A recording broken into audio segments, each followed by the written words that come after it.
Naku, mamaya na ho natin pag-usapan yung interview na yan itong si Congressman Ege Erice na kung saan maging siya o kinundi na niya yung hindi pagtanggap ng impeachment complaint ng opisina ng SecGen. Unahin na ho muna natin itong si Dong Gonzales, pero bago ho yan, isang like at isang subscribe, masaya na ho tayo dyan. At sa mga gustong sumali sa ating community, yung join button nandyan lang ho sa baba. Ayun na nga, pinagpipilitan ho talaga nitong si Dong Gonzales na hindi daw ho siya kontraktor.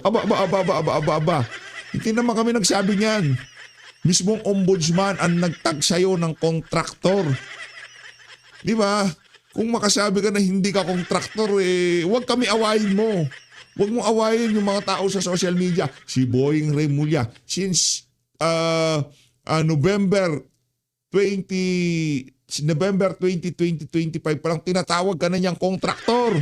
Walang nga heto kasi sabi nitong si Dong Gonzales. Nung November pa ito nagdaang taon, ha.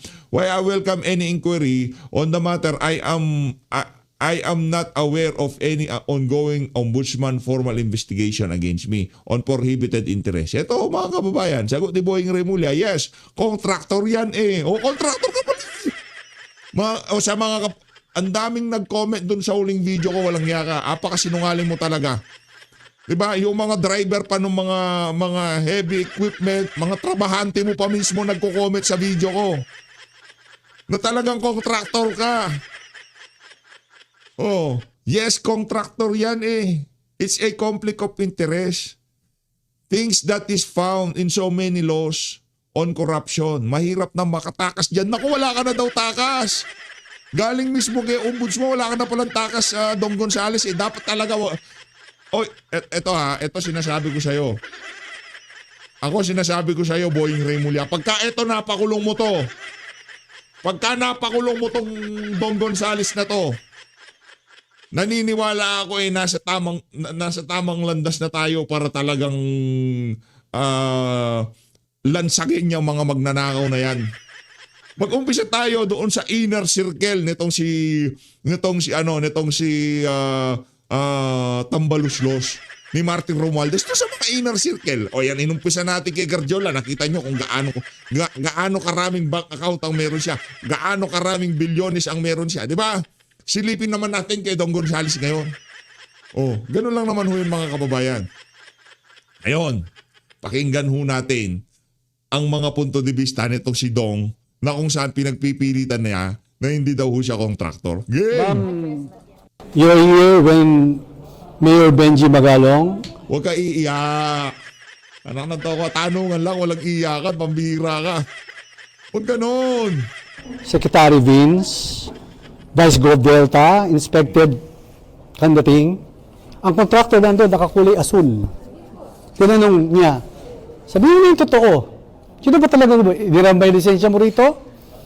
Hindi, ako po talaga yung kontraktor. Ano pang Anak na to ko, gusto mo ba siyang makatay?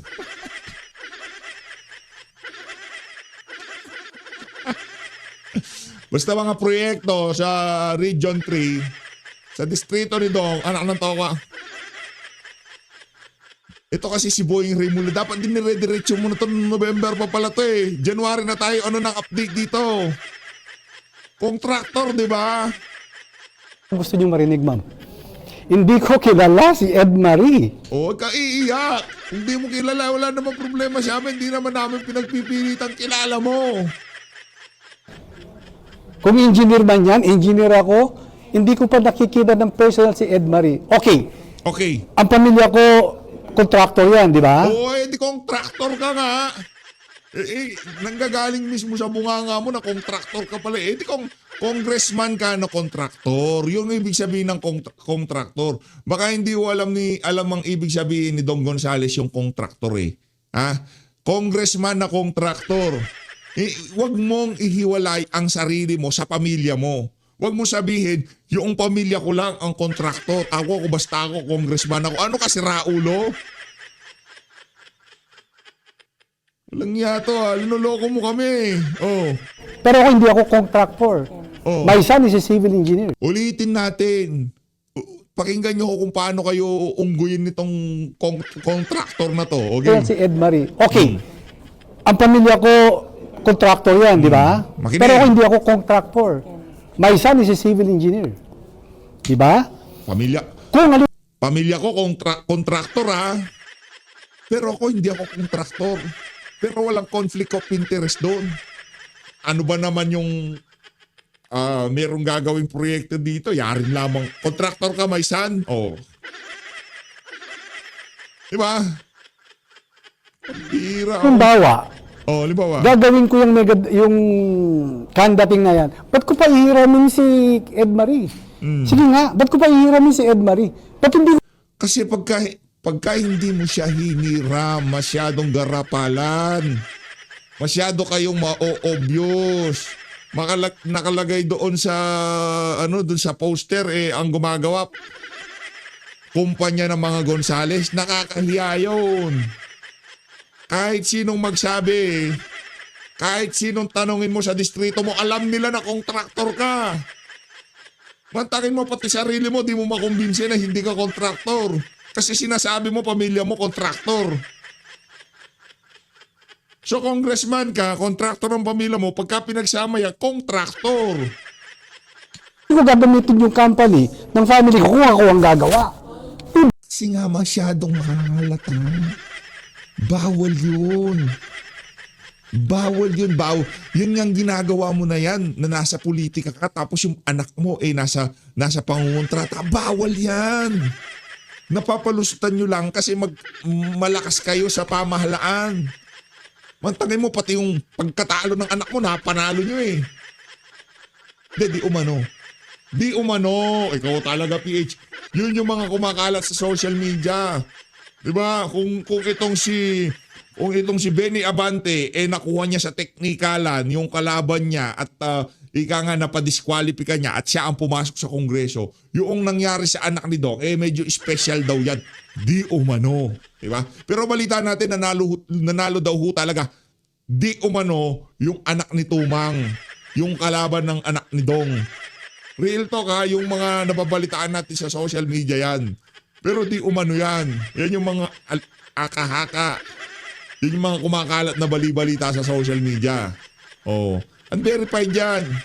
O kayo na lang humusga kung taga Pampanga kayo, napapanood nyo to video na tayo. Di mag-comment kayo sa baba. Ilagay nyo dyan, binoto ko yung anak ni hindi tayo nakikialam sa local politics yan ang pinaka natin yan. Hindi natin korte yan. Ika nga, bilihan lang ng boto dyan. O, di ba?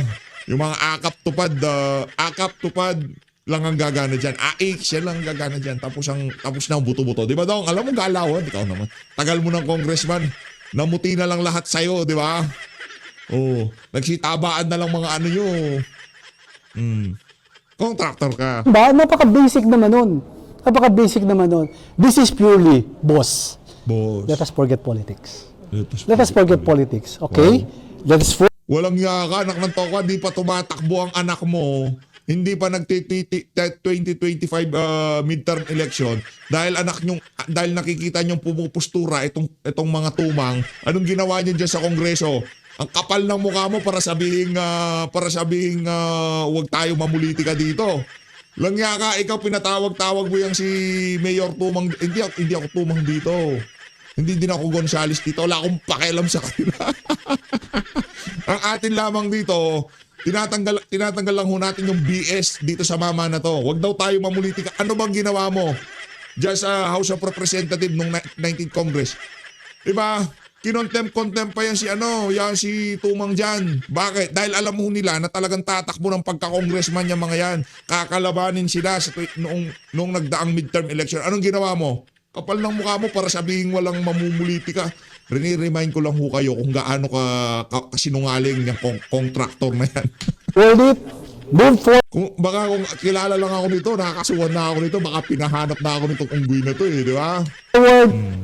Para sa kinabukasan ng ating bayan. Ano daw? Daldal mo kasi PH hindi mo tuloy naintindihan yung mga sinasabi ni contractor Dong Gonzales game.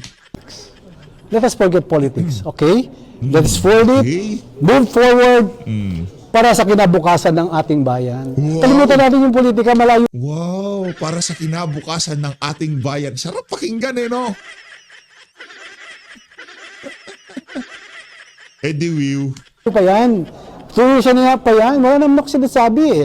Akala ko nga, nung June 30, 2025, baka kapagbakasyon ako ng maayos. Hindi eh. Nung captain ng SONA, pira ng tira sa akin eh. Hindi na. Kasi nga, contractor ka, base kay Boying Remulla. At kung meron ka mang sasalansanin, Boying, para naman kahit pa paano matuwa-tuwa kami sa inyo, unahin nyo itong mga na to. Alam mo Dong, every time na makakita ako ng video mo na nagpapa-interview ka, sasalansanin talaga kita, di ako nagbibiro kahit tigil-tigil mo yung bunganga mo na yan. Basta meron akong makitang video mo, sigurado ako dyan, ririakan ko yan. Tumigil-tigil ka na, wag mo na mulayin ng sambayanan dahil alam na nila kung sino ka. Alam na nila ang karakas ng mga Gonzales dyan sa Region 3, dyan sa distrito mo, alam na nila. Alam na nila ang mga modus nyo.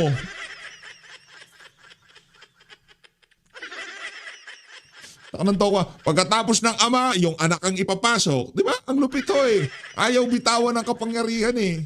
Oh, di pa makontento. Di pa makontento. Kontraktor pala pamilya. Yan ang mindset ng mga di ba? Yung mga tinatawag na kontraktor nitong si Boying Remulla. Huwag ka magalit. Interview ka ng interview eh. Huwag ka magalit. Ang sinasabi natin dito ay katotohanan at pawang katotohanan. Anong ginawa mo dito kay Tumang? Di ba?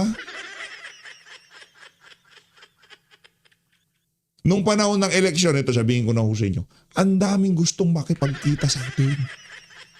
Real talk na diretsuhin ko kayo mga kababayan. Ang daming gustong makipagkita sa atin sa lokal. Ang daming gusto makadaupang palad tayo. Hindi naman para sabihin na ika nga yan si PH, malupit yan, ganyan. Hindi. Yung tipong siguro curious lang sila, gusto makipagkape. Panahon ng kampanya yun eh. Pasensya na, hindi naman sa pagano, hindi ko tayo nakipagkita. Kasi nga hindi tayo nakikialam sa local politics. Pero dito itong scoop na ginawa na to, itong pangkalahatang ginawa nitong mama na to nung panahon ng panggigiba kay VP Sara. Lahat lang ginawa mo, Dong. Babagsak tayo doon sa ginawa mo kay VP Sara. Yung paupo-upo mo sa tuwad ko at kala mo kung sino ka. Hindi namin makakalimutan mo. Pero kung hindi mo ginawa yun, naku, baka tahimik ako ngayong mga panahon na to. Diba? Ang angas mo nun eh. Hindi ko makakalimutan yung mga sandali na akala mo kayo, untouchable kayo dyan sa House of Representatives. Ngayon kayo nang hinahabol. Kayo nang pinagpapaliwanag. Ngayon kaliwat kanan ng interview nyo para i-justify na hindi kayo mga contractor. Palakpakan ho natin. Umiikot lang talaga ang mundo. Konting kembot na lang, Dong. Nasa pa lang tayo. Nasa wala pa tayo sa opening salvo. Nasa preparasyon pa lang tayo pero umaaray na kayo. Imaginin mo pag nagpresidente si VP Sara, saan ka pupulutin? Nag-uumpisa pa lang tayo, Dong. Ha? Ako nakaupo eh. Di ba? Hindi ko alam, boss. Kayo rin pwede sumagot. And Ba't kami sasagot? Problema mo yan. Buisit na to. Raulo ka ba, ha? Problema mo kami pinapasagot mo. Lakas ng tama mo, ha? Nagpupulburong ka na ba din? Balita ako din, nung 19th Congress, madalas daw kayo sa Malacanang. Meron ka ba nalalaman? Umamin ka na. nung captain ng SONA, pira ng tira sa akin eh. Hindi na ako nakaupo eh. Di ba? Hindi ko alam, boss. Kayo rin pwede sumagot. And I'm urging you, my friends in media, let's be fair. Ano? Sabihin Kala ko bang... Ito, nagpapaka-fair lang naman kami. Diba? Nagpapaka-fair kami dito. Gusto mo sumagot? Gusto mo sumagot? O magpa-interview ka ulit, pag-usapan natin yung mga sasabihin mo. natin yung totoo. Sabihin lang natin yung totoo. Sabihin natin Hindi ako totoo. nagpapapanik sa inyo, hindi ako nagpapakampi sa inyo. Yan naman pala eh. Sabihin lang natin yung totoo kung ano ang talagang nangyayari. Ang talagang nangyayari, ginamit niya yung pwesto niya nung nagdaang kongreso para lansagin yung kanilang mga potensyal na makakalaban sa politika. Okay? Sino yan? Tumang. Diba? Hindi pwedeng tumakbo si Tumang. Sino pinatakbo? Yung anak niya. Yun naman ang nakalaban ng kanyang anak na kung saan balita natin nanalo yung anak niya. Ano pa yung mga totoo? Mismong ombudsman na mismo nagsabi na kontraktor yan. Sinong tinutukoy? Si Dong Gonzales. Kanino nanggaling yung katagang kontraktor? Sa atin ba? Sa mga taga-social media ba? Hindi. Sa mismong ombudsman. Paminsan-minsan tumatama itong si Bonjing no? Oh. Kayong dalawang mag-usap. Sa Sandigang Bayan ka magpaliwanag. Huwag sa mga media. Sa ombudsman ka magpunta. Kausapin mo yan. Katoto mo naman dati yan Dati rin naman congressman yan Magkano ba ayos Paano ba? Yun! Hindi, ganyan lang naman mo kasi kala ka rin yan. Alam naman natin na walang kahihinat yan. Kung mga eye-opener ito sa mga kadistrito nitong mama na to, kung sakaling tumakbo ang anak niya, di tayo nakikialam sa local politics, pero sabihin ko sa inyo, walang mabuting mabibit-bit yan sa sambay ng Pilipino. Pero yung Hazel, anong pangalan nun? Yung Doc Hazel ata yun Yung anak ni Tumang, tama lang madam na hindi kayo nanalo. Anak ng Tokwa, puro si Raul ang mga nasa executive, baka pati kayo madamay. Okay na yan, hayaan mo na yung anak ni Dong. Sa 2028 ka na ulit tumakbo. Yan, magkakatoto yung mga yan. Pagka tumakbo ulit yung anak ni Tumang, madam, buti pa doon, makikipagkita ako doon Maganda yun maganda yun. Yung anak ni Dong, hindi natin alam, mukhang nananapak kaya yun. Diba, doon tayo sa anak ni Tumang. Ano yun, napaka tweetums. Ang cute. I-search nyo. Doktora yun, balita ko. Dr. Hazel. Hanapin ko Pakita ko, Hazel Tumang. Maganda. Kung yung anak na lang ni Dong Gonzales, di makakakana dito Doc Hazel to Oh, di ba? Yung anak ni Dong, mukha siyang pinaglihi sa sama ng kay Doc Hazel ako. Siyempre, doon tayo sa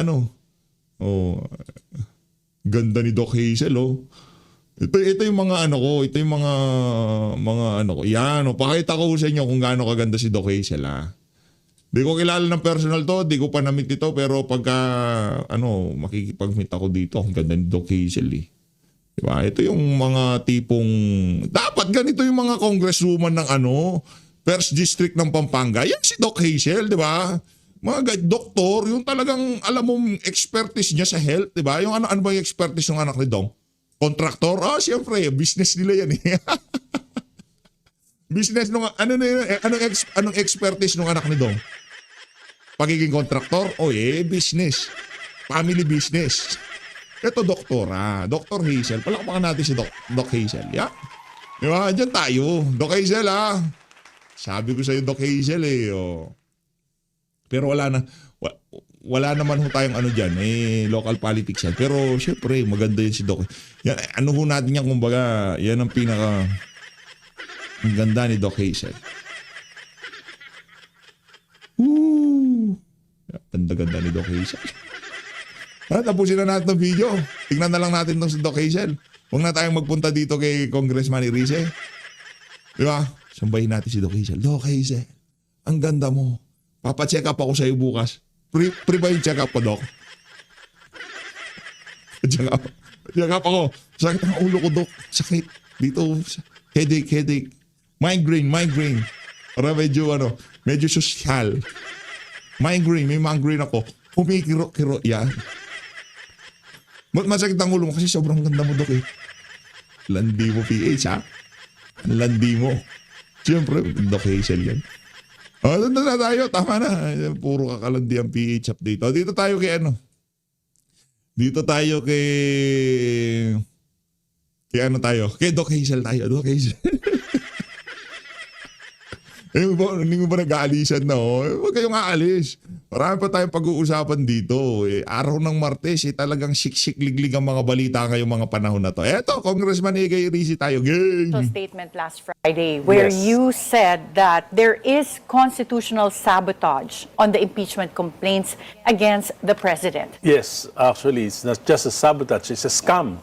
Scam? It's a scam because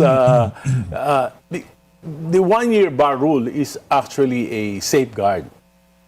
Pero ang ginawa nilang weapon against a stronger, more detailed impeachment complaint filed by two groups. At ako nabasa ko yung actually hindi ko naman nabasa yung complaint ng mga pro-Duterte groups. Nabasa ko yung sa Makabayan Bloc.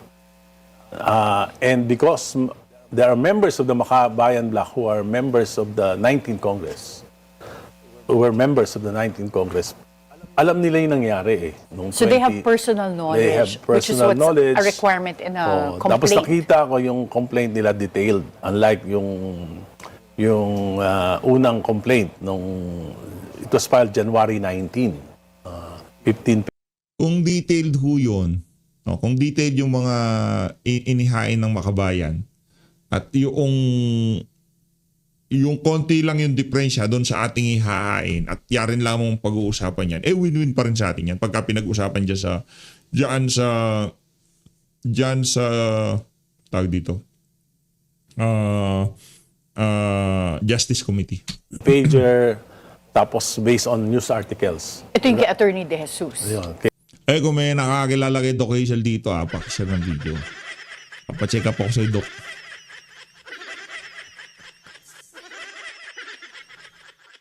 Kita ko, single pa tong si Doc eh.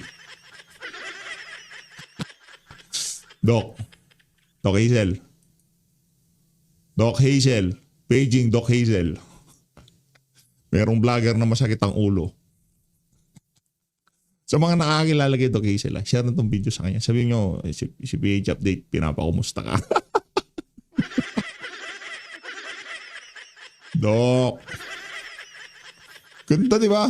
Teka lang, maputol kita. Pakita ko sa inyo yung anak ni Dong Gonzales. Yung pinaglihi sa pangungontrata. Hindi, pinaglihi sa Pinaglihi sa kongreso. Yan. Oh. Anak ni Dong Gonzales. Ayan, sana dito yung anak niya. Oh. Yan, pakita ko sa inyo. Oh. Para ho siyang pinaglihi sa sama ng loob. Pinaglihi sa pangungontrata. Hindi natin alam. Matindi tong matindi to. Ewan ho ba natin? Parang linukot-lukot siya na linukot-lukot na ayan o. Tingnan niyo naman yan. Di ba? Hindi na ho natin Doc Hazel, anak ni Dong. Kahit paano nating pagbalik-balik rin, ang pangit ng anak ni Dong. Di ba? Ang pangit. Parang yung pagiging kontraktor ng ama niya, ang pangit. Di ako nagsabi niya, Dong si Boying Remulla. Kay Yeah. Attorney Steel Balls. Still boss. Well, we'll talk about that later. Oo. Yes. Tapos, dapat may 10 days si SecGen Jerapil to refer it to the Speaker. Pero January 21, nirefer niya na sa Speaker. So it has been referred to To the speaker. So tapos nung January 22, when the two groups filed their impeachment complaint, wala na siya, nasa abroad na siya. Alam naman ni SecGen na may mga susunod na impeachment complaint dahil may mga news reports. Pero hindi ang allegedly, sabi ni Attorney Salonga, the executive director of the Office of the Secretary General, walang binilin. So, wala silang authority na tanggapin ito. Which is wrong because ministerial lang naman, under the Constitution, ministerial lang naman yung Office of the SecGen to receive. Hindi naman nakalagay doon na si SecGen mismo ang dapat tumanggap, kundi yung kanyang opisina. Ministerial lang to. So, tingin ko, actually, pwede ba silang magkaroon ng mga administrative penalties because of the dereliction of duty. Yeah, you mentioned that also in your official statement that based on the House rules, it should be accepted ministerially. So you mentioned the possibility of administrative and criminal liabilities. Yeah. So do you think na pwedeng maging Yung subject administrative, to palagay ko liability sigurado si- na yon. Yung, siyempre, Oo. of course, kung... Sigurado, but will someone file any complaint to Well, hold titingnan natin section mabuti, accountable. pag-aaralan ko mabuti. Depende yan kung sa ano yung, kung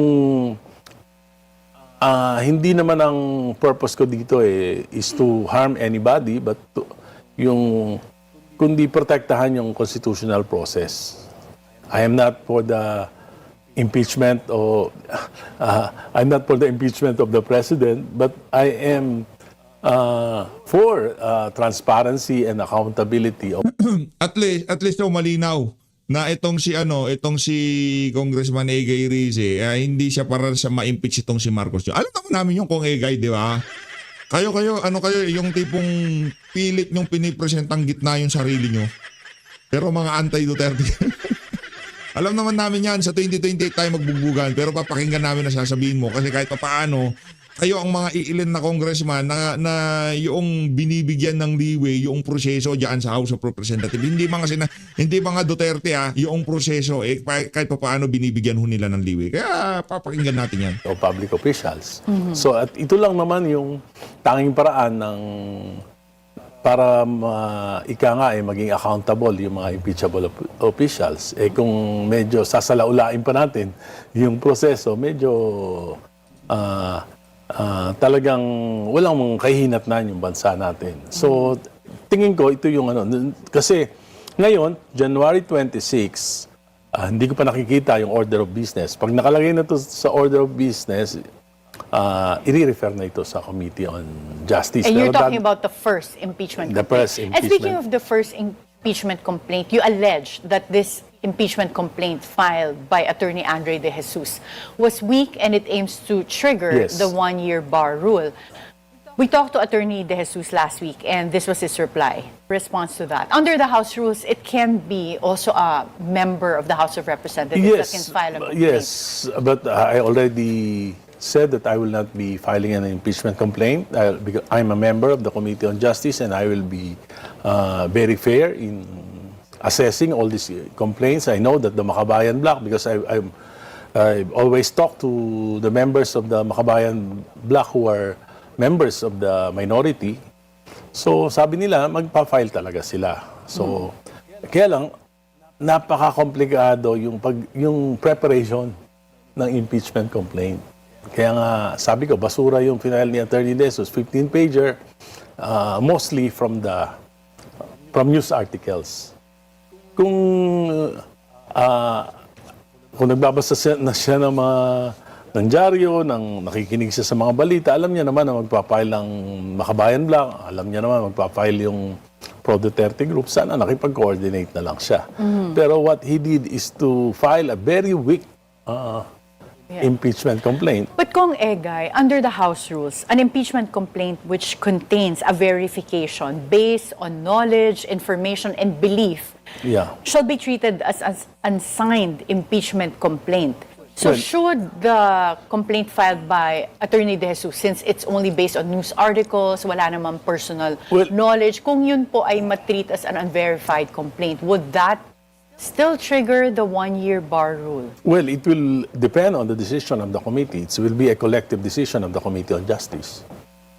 So dandun pa rin yung discretion. This discretion. So, kung, let's say, ma-refer nga sa House Committee on Justice, which I believe in the rules, it should be 10 days from the time it was referred, the To complaint the was referred to the Speaker. Speaker's office. 10 session days. Baka soon, mangyari ng may referral sa House. If the Speaker chose to refer it today or tomorrow, then baka ito na yung mag-trigger ng one-year bar. But the Billionario news channels On Point with Attorney Ferdy Topacio interview, they said that they were supposed to file another impeachment complaint, but this was refused. Yung pag-receive was Yeah. refused by the section. And Same they day, were considering same day. going to the January Supreme 22. Court. January 22 in the morning, it was the Makabayan Bloc. In the afternoon, it was the pro-Duterte groups who filed the impeachment, but refused by the Executive Director of the Office of the Secretary General on the grounds that the Secretary General is abroad. That's a very flimsy reason, nakakatawa, nakakagalit. Sapagkat wala naman silang dapat gawin kundi tanggapin ito, ministerial lang yung kanilang trabaho. And under the House rules, hindi kailangan na si SecGen personally kailangan, ang personally. tatanggap. Pwedeng opisina niya. At kung aalis si SecGen, it's her responsibility na pagbilinan yung kanyang mga staff na dahil alam niya na may mga may posibilidad na may mag-file ng impeachment complaint at napaka-importante nung timeline because there was already an impeachment complaint filed on January 19. Well, Secretary Garfield supposedly, or SecGen Garfield went to Taiwan reportedly to receive an award on Yes. Friday. Do you think her absence was deliberate to prevent the filing or receipt of more impeachment complaints? Because as you said, lumalabas na naman sa news no na may mga magpa-file. I'm diba? not sure of her intention, pero I'm sure that yung constitutional process hindi pwedeng mapigilan ang pag-alis ng isang Secretary General. Nako, So, ang matindi ho yan mga kababayan ha. Yung constitutional process, hindi pwedeng mapigilan ng pag-alis nitong si Cheloy Garapil. Yung kanyang kapritsyo na papunta-punta ng Taiwan. Amira. Yun nga talaga itong si Cheloy no? May trabaho siya dito. Alam niya may magpapasa. Magta-Taiwan pa talaga. Yung ginawa ng Office of the Secretary General, ginawang dahilan yung pag-alis niya para pigilan yung isang constitutional process. At tingin ko, ito yung constitutional sabotage. And going back to what Attorney Ferdy Topacio said when he guested at On Point here in Billionaire News Channel, he said that they're considering going to the Supreme Court after their impeachment complaint was refused by the Office of the Secretary General. Do you think that this is a practical move, considering the timing, di ba? Kasi in the meantime, uusad naman yung impeachment complaint ni Attorney De Jesus. Ang tingin ko, dapat nilang gawin, even I talked to the Makabayan Bloc already, nagkita kami nung last Saturday, ang balak nila, i-refile ngayon. I-refile today. Ngayon, kung dapat siguro hintayin na ng Office of the Speaker para walang mali siya. Kasi may ginawang mali yung Office of the Secretary General. Yung Office of the Secretary General is an instrumentality of the House of Representatives. Kung tinolerate yung mali yan, edi it's tantamount na yung HOR mismo, yung pwedeng magko-commit ng grave abuse of discretion. At kung merong grave abuse of discretion, then may jurisdiction na ang Supreme Court. But in practical terms, do you think that this could be exercised in a timely manner? Yes, yes, I think so. Importante hintayin nila yung action ng Speaker kasi we cannot prejudge the Speaker. Kung payagan niya naman, walang issue. See, Representative Sandro Marcos chairs the House Rules Committee, Yes. which oversees as well the procedures on impeachment. Amid the complaints set to be filed against President Marcos, President Bongbong Marcos said that he will not intervene and he wants his son to follow the law. Do you think that the younger Marcos, Congressman Sandro, will be impartial? I hope that Congressman Sandro Marcos will be enlightened with the fact na dapat hindi pigilan. Kung confident naman ang Malacanang, kung confident naman ang Pangulo na wala naman silang nagawa na pagkakamali o pagkukulang, o kung may pagkukulang man ay hindi naman impeachable, then they should allow all these complaints and in the interest of transparency, in the interest of fairness, they should allow all these complaints. Dapat yung impeachment process is yung timeline should not be weaponized against the higher goal of the impeachment process of accountability and transparency. You're from the House of Representatives. Would you know should there be any impeachment complaint that progresses, kung merong sufficient votes that will allow the President to be impeached, regardless of the merits? I don't think that there's sufficient numbers of representatives who will sign the impeachment of President Marcos. In fairness. So given totoo that, naman ho yan. Kong Erice, do you think it's still, I don't know, practical or may saysay pa ba na pag-usapan ng impeachment? But before you Mahalaga- answer this question, we'll have to take a short Yeah. break at the forefront. We continue our conversation with Caloocan Representative Edgar Erice. Kong Egay, you mentioned earlier that you don't believe that an impeachment complaint, even if it goes through the House Committee on Justice, will muster enough votes in Yes. Congress. So, ano pa yung purpose or saysay na pag-usapan or itakal ang impeachment complaint against President Bongbong Marcos? Kasi may process, may complainant, dapat talaga na dumaan sa proseso. So, there will be hearings in the Committee on Justice, then we will be giving a chance to the complainants to air their grievances, their complaints, then the committee can call witnesses. So, at least merong transparency. Pagka ba nagpatawag ng witnesses ang House Committee on Justice, televised po ba yan? Pwedeng mapanood ng public? Open to public naman ang Committee on Justice hearings. But how would this affect yung economy natin? I mean, in a sense that maraming impeachment that has been filed already even against Vice President Sara and now against the President. And if, let's say, nagpatawag ng hearings ang House Committee on Justice, if there are testimonies that affect the credibility of the President, do you think that will erode confidence in our country further? It should be the other way around. Kung mapapatunayan ng presidente na wala siyang kinalaman dito sa pinakamalaking korupsyon na nangyari sa bansa natin, the unprecedented trillions of pesos wasted of the national budget, then mas makakaganda ito. Kasi ngayon, hindi naman natin may pagkakaila na yung ekonomiya natin, tinamaan na ng gusto eh. Correct. Third quarter, 4%. Last quarter of 2025, GDP natin is 3.8%. Tapos ang Correct. projection by the first quarter because of delayed government procurement, ang projection baka less than 3% pa yung GDP natin.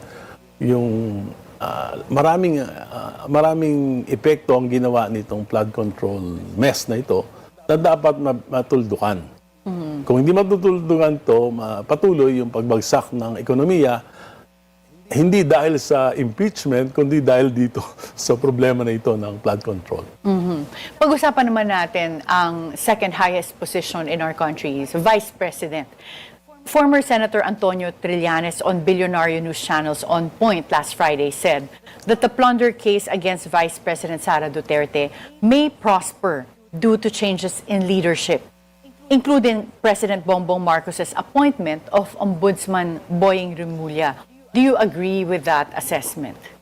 Well, kasi ang dapat siguro magkaroon talaga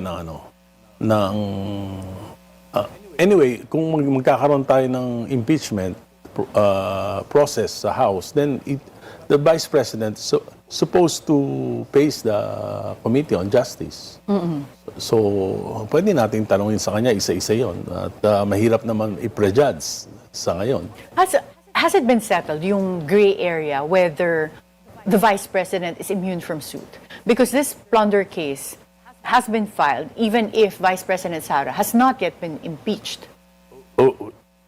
Parang wala pang presidente. So, palagay ko, kung magpa-file ang ombudsman sa Sandigan Bayan, cases against the Vice President, then the option of the Vice President is again to go to the Supreme Court to question it. Oh, Because- for the first time, it will be settled by the merong Supreme Court. kasi impeachable officer siya. So, pero maganda rin yung impeachment ng Vice President. At sinabi naman ng Supreme Court na kailangan may due process, bigyan siya ng pagkakataon para sagutin yung mga allegations sa kanya. Then, sabi ko nga, I will not sign any impeachment complaint against the Vice President and the President, but I will be participating actively in the deliberation in the Committee on Justice and fairly judge on the basis of the merits. But you said that you won't sign any impeachment against the president and the vice president. Do you mean you No, I will not endorse. endorse? Yes. Okay, so you will just participate dun sa House Committee on Tapos Justice depende on the na yon merits. kung ano yung resulta ng investigation. But Pero makakasiguro sila na magiging fair ako. Kasi hindi naman ako Duterte, hindi naman ako Marcos, liberal ako. At ang principle ng liberal is accountability, transparency. Siguro ikaw, ilan pa ba yung liberal na ganyan ang motto ngayong mga panahon na to? Anyway, maraming salamat Congressman Egay Iris. As always, maraming salamat to sa pag-support sa PH Update. Mahal natin ang Pilipinas. Palakpakan ho natin itong si Mayor Hazel. Ay, di pala. Doc Hazel. Ganda.